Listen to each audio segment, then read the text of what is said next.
Well, thank you, Madam President, for inviting me to speak here tonight. It's almost 20 years since I applied to Castle and then came to St Cuthbert's Society to study English. But with hindsight, I wouldn't have it any other way. And before I turn to the subject matter of the debate, however, I want to start with an apology to the Union Society.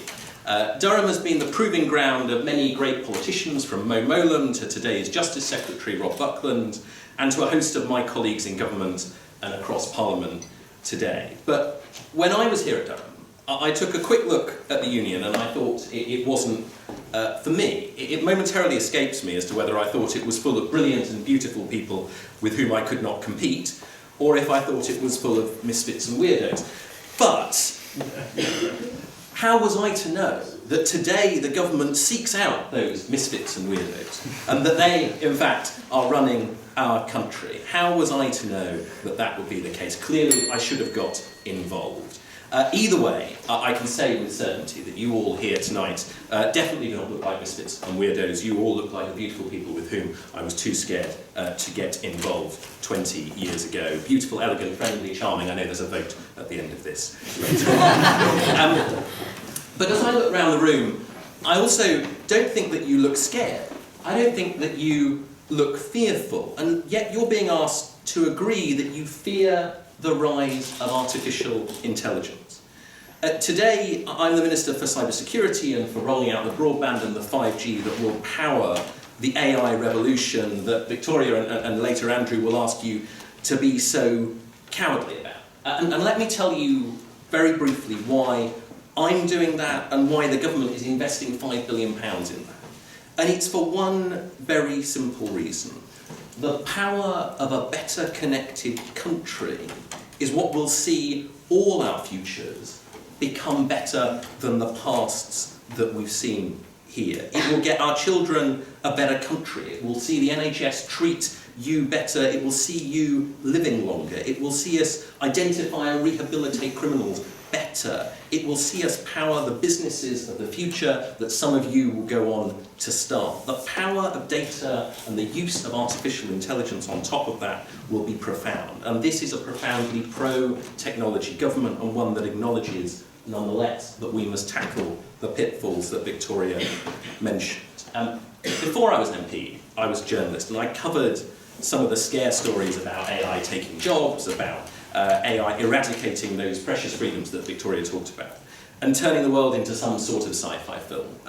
Today in government, we have a unique opportunity, not just to shape the AI that Victoria talked about, not just to regulate in the right way, but also to set a global agenda, working with countries that share our values to make sure AI isn't used in the way that has been so eloquently described as worrying. It can be used in a way that enhances all our lives, and it does need regulating. Of course it needs regulating, but that's not a reason to make sure that we avoid all the opportunities. We can't allow AI to inadvertently facilitate the kind of gender bias that we've heard about. We can't allow it to facilitate the kind of racism that is inherent in some human nature.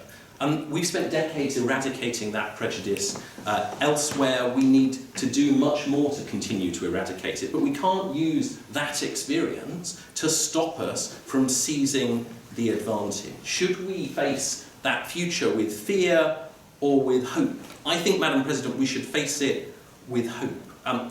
When I was the Minister for Artificial Intelligence, I was keenly focused on increasing the diversity that will drive the fairness that will power a future industry in this country better. But the fact that we need guide rails, the fact that we need regulation, doesn't mean that we should pull up the drawbridge. When you hear horror stories about AI, we need to do more to improve, but we shouldn't passively say that we pull up that drawbridge. I don't think the Durham Union faces the future passively, never mind fearfully. So tonight, I ask you to do two things. Don't admit defeat. Don't give in to fear in a world that is full of future possibilities. These are technologies that will be shaped by men and by women, and I hope that we can all agree in this room that stepping up, not stepping back, is what Britain should do. Take a leaf out of Michael Rosen's We're Going on a Bear Hunt and say, we're not scared. Because that future is coming anyway. We can't go over it, we can't go under it, we have to go through it. So we have a choice. Seize the day optimistically or cede the ground. And that, Madam President, is the other side of the coin.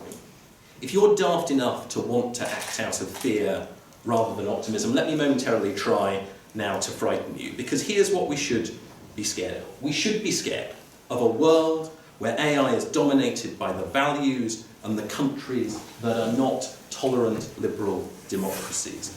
Not tolerant liberal democracies like the one that we are lucky enough to live in today. Britain, in partnership with others, can act to seize the opportunities of AI, not just because they are so vast, but because if we do not, then others will.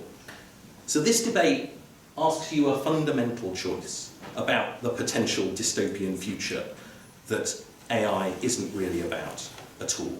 It's a fundamental question about where you think Britain can sit in the world. Do we have the influence, do we have the role on the world stage to seize the day and to work in the kind of global partnership that we spearheaded in Davos just this year? Or do you want Britain to cower in the corner? Well, Madam President, I don't see you cowering in a corner. And I think we all know where this country can be. The country of the Durham Union. The country ranked, despite our size, as the third best in the world for AI itself. We can do better. You can fear AI or you can seize it for the opportunity it is. And that's what I invite you to do tonight. When you're voting, and did I mention how lovely you all look, by the way? When you're voting, because you have to face bravely towards the future. As Franklin Roosevelt said of banks, we have nothing to fear but fear itself. The same is true of AI. The proposition says we are not ready for the future. I say we can't wait. Thank you.